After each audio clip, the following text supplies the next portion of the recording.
we put the photo right here. You guys can see how similar they look. He looks just like my little brother. It was unbelievable. I was like, wow, I guess this could feel Google like home. They can, Yeah, but I'm not a tourist. I'm a PR. I want to live here. I want to be part of society. But hot soup in Singapore, where it's already super hot, is so wild. Yeah. Welcome back to my channel. So today, actually, it's very interesting because I have a 老乡, meaning we're all from the same place. As many of my viewers know, I've been living in Iowa, Ames, Iowa for about 16 years.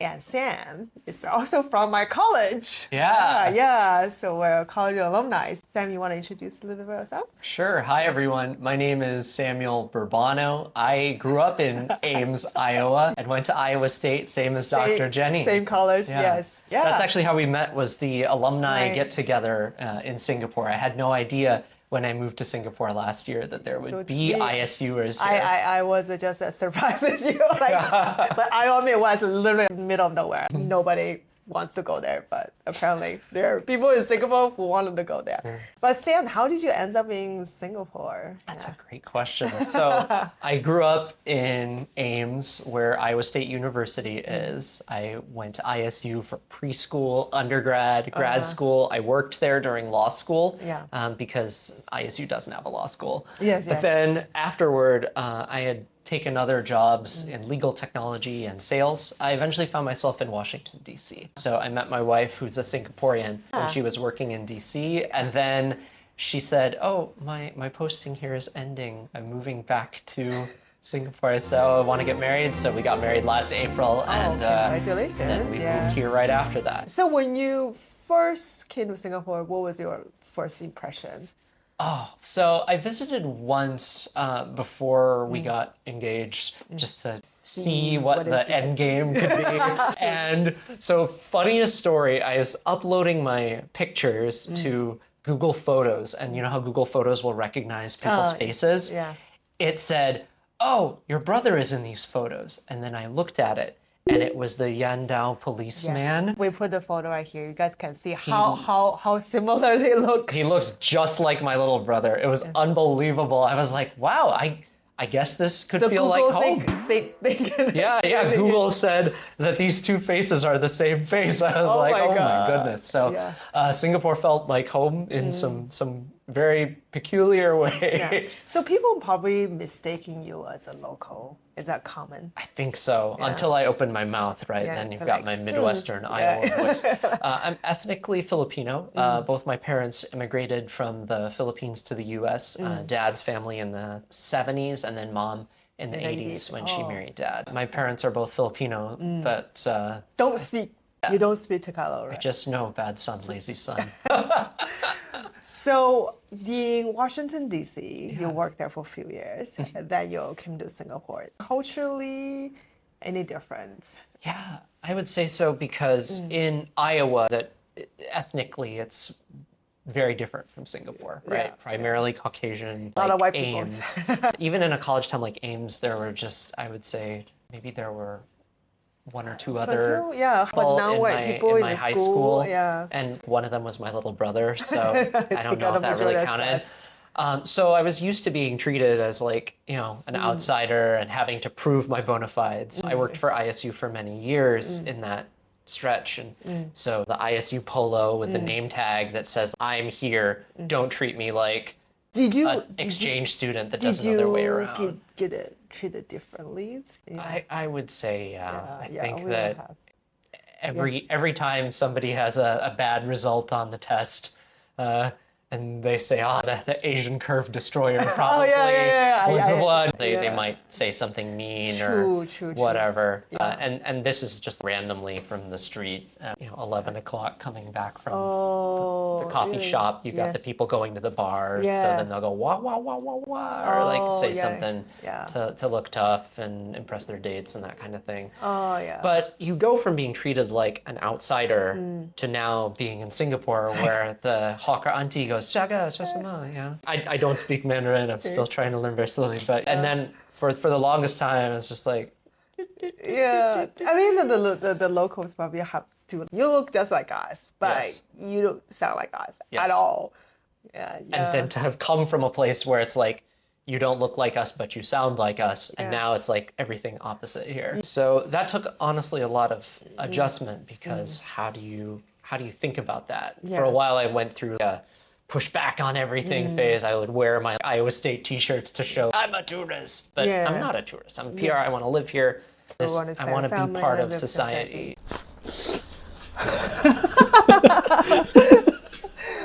Oh my god. Why is it so loud?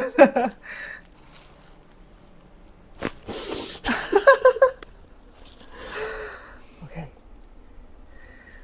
Okay. You ready? 好，也深呼吸。Okay，呼出来。再一次。OK。再一次啊，深呼吸。OK，呼出来。OK。OK。对，好，放松，放松，放松。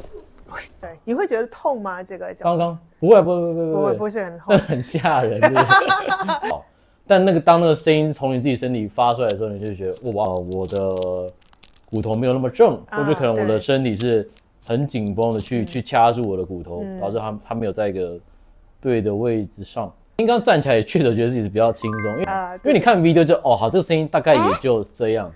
但你自己做的时候，那个声音是从自己身体跑出来，就哇，会不会？就我也相信这东西要很准，因为很多人很喜欢在那边乱扭自己脖子啊，对，就是有些人可能觉得自己好像会点东西，就开始帮别人用，所以我都，所以就是为什么我就算可能身边有些人他好像他会，可是我就真的不要没有想要让他们来帮我什么，因为我觉得，因为很多医生说，你这个扭错一下，可能这个治疗费就是好几万。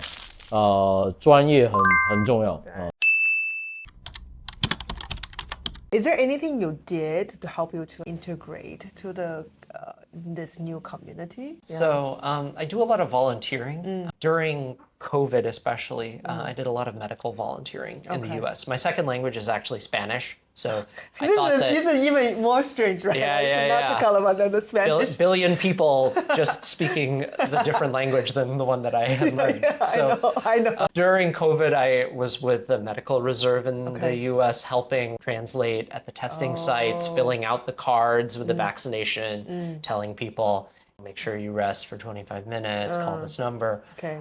So medical volunteering is important to me. It's obviously because we're Filipino, that's what my parents were doing as well, as working in the medical field. And so here I donate blood.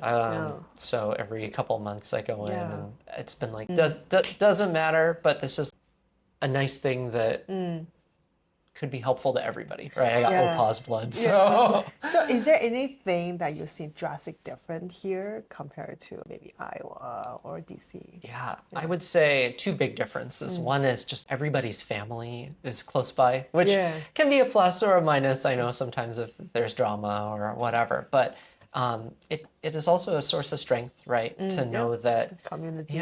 That community is there to support you as you go through life events, and maybe you have looking for a good restaurant or people to celebrate your birthday with. I can remember just many years where maybe I'll get a phone call from people on my birthday versus this is very common because the US is so big. The family member usually quite far away. We usually get together Christmas, someone's wedding, if somebody die, that's how you get together. There's no, oh, come, let's have a tea this Sunday, or let's hang out. Or you're going to a shopping mall, you're running into maybe cousin-in-law. Hey, what are you doing here? Also shop of jewelry, man. So like that doesn't really happen back home. That was very interesting. So your wife is a Singaporean Chinese, right? Yes, she is. You're clearly very westernized. So how does it feel like to a total different culture? Like how do you adapt? I can think of two things right off the bat. The first is sense of humor. None of the Western jokes really land at all. So I'll be eating and then I'll make a joke and then everybody will be like, huh? I'll have to explain the joke and then I'll be like, ah, okay. Like, no, it's not funny anymore. I'd at least get a sensible chuckle out of people at home. But then the other thing is definitely diet is very different. Okay. We grew up eating a lot of Filipino food, which is great. A lot of rice, lots of vegetables, lots of fish. But hot soup in Singapore, where it's already super hot, is so wild. Yeah. Do you know why there's bak kut teh? Where they come from? I do not, because bak kut teh is not on my list of favorites. But correct me if I'm wrong, because I feel like this is a kind of similar culture everywhere. So back then when the British was here, there's a lot of coolie people, basically laborers. They go into the port. Hey, do you need me to carry out burial? Pay me this how much I do for you. So for them in the morning, that's their breakfast, which is a chunk of meat, usually a lot of fats inside of there, oily, then rice. So that fats give them a lot of calorie. Sure. And the starch, again, more calorie. Right. So they have this kind of diet is to help them to do the labor work for that day. Yeah. Similar, if you ever go into China, some border cities like Chongqing, they have something similar diet like that too. But only difference is they use a lot of animal organs because those are cheap, and they dump in a lot of spices to mask the not so good taste of it. Like mala, that's exactly what it is. Lots of just cheap animal fats together to give you enough calorie to do your job. So this is a replica of the diet everywhere because they're part of a history. I see. I didn't know about that. So next time you can go to a bak kut teh, it's like, oh, this is what coolie used to eat when back in the days. Cool. And now become a local cuisine. Yeah. Sometimes I always wonder, all the people who lived back then, why are you guys lining up for this?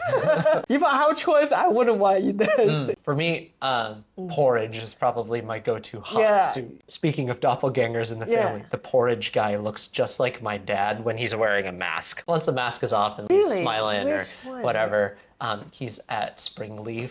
Oh. I'm like, huh. And then I looked up the name of the stall and there's a story about him, and then I sent it to my dad. I was like, look, this person looks just like you from the... Maybe there's timelines, like reality that interlates. My mom, don't have a doppelganger for her yet, or for me. I haven't seen Maybe you haven't found. Maybe it's like if you're out there, please leave a comment. We should rumble. Yeah. So how do you like the Singapore culture so far? I would say it's so exciting to be able to go around a corner and then just be in a totally different world. I was biking to work for a while from my in-laws where we live on Upper Thompson down to CBD Shenton Way. Oh, so you can actually bike down. Well, I was on the road because I was... Quite a bit of a distance. Yeah, I would fold up my bike and go home in the evening, but in the morning before the sun is out, I would be on the road. And then, wow, you can see the Aladdin castle, where the mosque, the blue... sorry, not Muslim Aladdin castle. mosque. Pardon me, I missed. But you know what I mean. Architecturally, there's so many different styles, from the fancy future skyscrapers to historic heritage buildings to Chinese temples. And it's like, wow, beautiful parks. And knowing that each of those things is not just like something in Vegas that just appeared, but it comes from a culture and a people is so interesting. So because in the States, Christianity is still like a main religion, so it's very common to see churches and that. So when you came here, it could be 4 different religions on the same road. How does that make you feel? We're by Sinming, so knowing that there's those huge temples in that area, I think that it's very interesting for me because I grew up Christian. My grandfather, who just passed away, was a Methodist minister, and his father before him also. I think that it teaches you a lot more about, I'd say, tolerance, right? Yes. Because so how I feel about it is like I'm also a Christian. We believing in Bible and the teaching is you definitely have a tolerance in that. And then in the Bible, it did say, you know, like, hey, if someone is not same religion as you, you should not judge anything. You should exercise tolerance to understanding with it. So I see that in a real practice, you know, like you could have a friend who is totally different religion than you, and everybody just can't get along. I understand because, you know, Ames can be a bit conservative. I remember some of my high school friends, hey, if you don't go to church, you go to hell. That was very strict. Kind of like as a child, you don't really understand what does that mean. But over now, it's there are actually different type of religion out there. If this person does not go to church, he's definitely not going to hell, or it's not for me to decide. So that was new way of looking at tolerance. I would say the thing that I've thought about is, as a Christian, you hear love your neighbor, which is very easy to do in an abstract sense, right? The neighbor lives in another house on another side of town. We pass each other on the street, we're both in our cars, so I don't really have an opportunity to interact with that person. But now your neighbor is in the HDB right next to you. And what does that actually look like when your neighbor is actually there? And how can the way that you show up there reinforce your beliefs, right? And confirm, hey, this is the way I want to be living my life? Because that's the same question everybody has to answer for themselves, whether they have a religious faith or not. So do you have a favorite local dish? Oh, I really like porridge because Porridge is quite common in multiple cultures. Cantonese porridge. Indonesian, they have the porridge. I grew up eating a lot of arroz caldo, which is a Filipino take on it, also on congee. But just chicken congee with an egg and pepper. It's so nice and it's so flavorful. And it's also so cheap. Exactly. So obviously in Iowa, we do 6 months of winter. Here it's definitely not 6 months of winter. How are you adapting into the weather? My wife makes fun of me because when I first showed up here, I think I showered 5 times a day. I just could not handle it because like I've never lived in the tropics. The one time I lived outside the US, it was in Spain during law school. And Spain is hot, but there's plenty of places you can escape to in the mountains and so forth.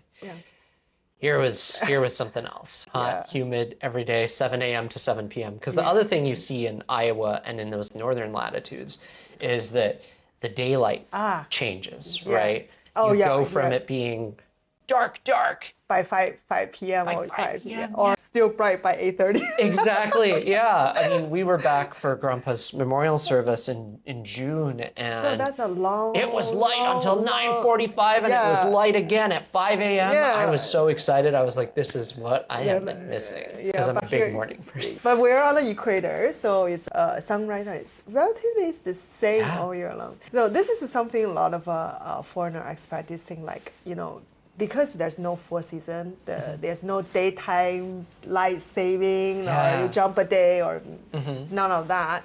So you do feel the time stuck. You don't feel it's passing because every day is the same. Because it's like, oh, it's Christmas. How do I know it's Christmas? Because it's cold, because it's dark. You know, nope, it's just the same on Christmas as it is on Easter, as it is on summer vacation. Because every day is like that. In America, people are really into the Christmas. But here, do you have a Christmas here last year? My wife and in-laws are, my own family is not, just because dad was a med tech and worked in public safety. Mom was a nurse. So they're always working, on call, called out. We'll just celebrate when we celebrate, and we're not going to stress out about all that, because family don't really visit because they're all far away, and parents, you know, you got to get that time and a half. So when you work on holidays, you usually get a little bit extra. Okay, that is something different. But when we're in the conversations, we can talk about, you are quite passionate about the active transport, right? So maybe you can share a little bit. I think Sam has a very interesting perspective. So maybe you can share with the viewers. I'll get you the really short version, because I could go on and on and on about this. Maybe if you've seen me or we've hung out at a URA workshop, you've heard me run my mouth way too much. So I'll condense this. I grew up in Ames on a gravel road 4 miles out of town. Which is very common. Can't walk Yeah. because it's dangerous. No sidewalk, no pavement, so you can't bike easily. And then when the road finally got paved, it was just like cars going 50 miles an hour, cars going 90, 100 kilometers an hour. So essentially you're just marooned at home. Oh, yeah. No way to get to the library, no bus to come take you into the mall, no friends that you're close neighbors. by. How far are you from your neighbor?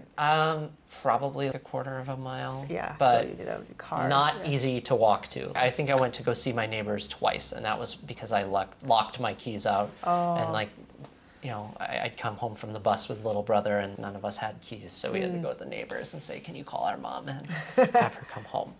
But the reason that I'm passionate about active transport is that it would have given me the opportunity to have a very different kind of childhood, right? You grow up being driven to places, and that leaves you profoundly dependent on people to drive you places. Yeah, exactly. And versus being able to get someplace on your own 2 feet, not having to wait for a timetable or wait a bus for schedule. a bus schedule. Oh my goodness, I showed up 30 minutes late today because the bus missed a run and had to come by on another bus.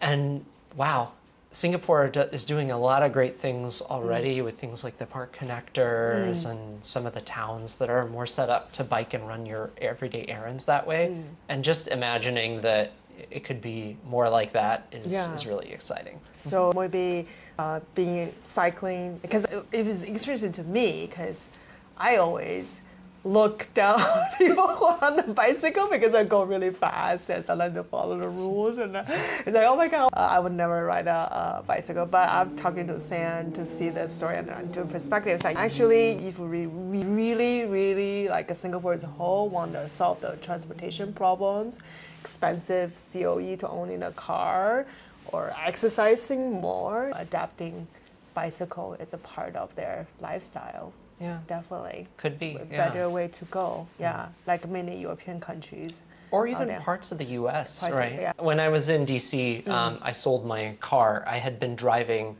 around 30,000 kilometers a year for my job. And I decided that I didn't want to do that anymore. Burn off on driving. I moved to DC, got rid of my car, and then got a fancy electric bike instead.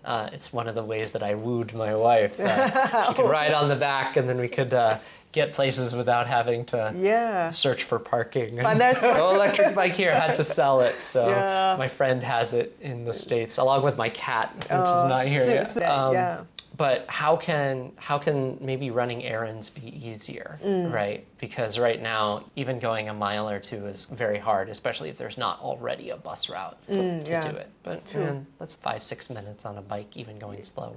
Maybe some kind of bike lanes or something. We'll see. I think that the one that I'm involved in is the north-south corridor. So it's this route that goes from Woodlands in the north all the way down to Rochor in the south. And instead of it being an expressway, there's this tunnel, which is why there's all that construction. But then on the surface, it'll be bike and bus infrastructure. So how do we make that safe for everybody? Okay. And that's a volunteer thing that I do with a lot of other people. So don't blame it all on me when it turns out to be fantastic. But you worked in the library before when I was at ICU, and it seems like you really have a lot of passion towards the library, collection of books, which you understand, right? The lawyer definitely reads a lot. So you also been to the Central Library in Bugis? Yes. So what do you think about that place? It's so much fun because all of the different spaces are, I would say, really tailored to fun. Sorry, I keep saying fun. I would say that it has so many different things to offer. I would say that you go from floor to floor, and each one is a really different adventure. I was just there this last Saturday volunteering around an exhibit where you go see these 5 senses pieces. And so one of them is smell. So you read the part of the book that talks about a certain kind of smell, and then you open the little cupboard and then you can smell the scent of the book. Okay. And so all of those different kind of things, there's always something fun going on. Right. So you definitely wanted to make Singapore your home for the future. So what would you like to see? Actually, let me rephrase the question because I think by the time this video is really released, we're getting very close to the National Day, which is this year is very special. It's 60 years in Singapore. So imagine Singapore is a person who is celebrating 60 years. And what would you want to see for the young person? You're like, oh my God, it's your 18th birthday. I wish, like in 10 years, you're going to have this and this. What do you want to see Singapore in the future? Because 60 is quite a big milestone for a country. In the future, I think I would like to be part of a Singapore that is more welcoming and friendly for all different types of people, whether they're in their sports car wanting to go really fast, or if they're the uncle riding with his umbrella in the rain. Singapore accommodates so many different types of people, and that makes life here very rich. So I'm hoping that it can continue to do that, and that I can be part of that too. It's very touching. I had to think for a long time. It's very touching. So if Singapore is a person, imagine that, what do you wish for? For its 60th birthday, I think I would wish for a lot of delicious food. Oh, sure. That's the national pastime for some place in Makan. So all of the favorite food from all the different folks. Especially dessert. I'd say dessert is probably one place where I haven't found a favorite in Singapore yet. You never tried chendol? I have tried chendol. Do you like chendol? Of course I like it, but it's very similar to halo halo, if you've ever had that in Filipino cuisine. But it's also like a shaved ice with red beans and syrup and fruits and stuff. So it never struck me as like, oh, this is a favorite dessert, because this is very similar to something that I had already experienced. I was hoping, wow, I got another great surprise. If the viewers know any interesting dessert, comment below. Maybe Sam will go try. Yeah. Don't tell me ice cream, because the best ice cream comes from the Midwest. Right? Oh, yeah. What is that ice cream factories we have in the Midwest? Yeah, Culver's. Culver's, yes. Oh, man. My wife is crazy about Culver's. Every time we go back, it's a lot of calories, a lot of sugar, a lot of calories, but it's fantastic. Thank you, Simon, for your time. Thank you, for viewer, for your time. If you like our stories, please comment below and maybe share this video to a friend, family. So as a National Day coming up pretty soon, we want to wish Singapore a very happy birthday and many wonderful adventures ahead. All right. Thank you for your time. As always, we'll see you next time.